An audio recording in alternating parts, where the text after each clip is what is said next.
മുകേഷിനെ പിന്തുണച്ച് CPIM സംസ്ഥാന സെക്രട്ടറി MV ഗോവിന്ദൻ. ഇനി കോടതി വിധിയാണ് വരേണ്ടത്.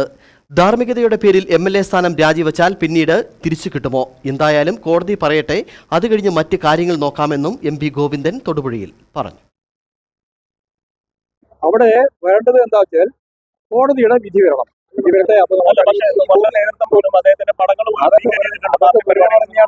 ഞങ്ങളിപ്പോ ഞങ്ങളുടെ മുമ്പിലില്ല, CPIM-ന്റെ മുമ്പിൽ ഒരു കാര്യമില്ല. ഇപ്പൊ കേസ് കൊടുത്തപ്പോൾ ധാർമ്മിക പ്രശ്നം അനുസരിച്ച് MLA സ്ഥാനം രാജിവെച്ചാൽ ധാർമ്മികത പ്രശ്നം അനുസരിച്ച് MLA സ്ഥാനം തിരിച്ചു കിട്ടുമല്ലോ. കിട്ടുമോ? അത് കിട്ടുമോ? അതെങ്കിലും ഞാൻ ഉറപ്പാണ്. ധാർമ്മികത അടിസ്ഥാനപ്പെടുത്തി രാജിവെക്കാം.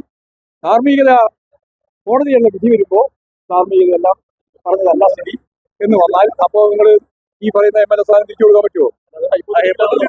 അതന്നെയാ പറഞ്ഞു.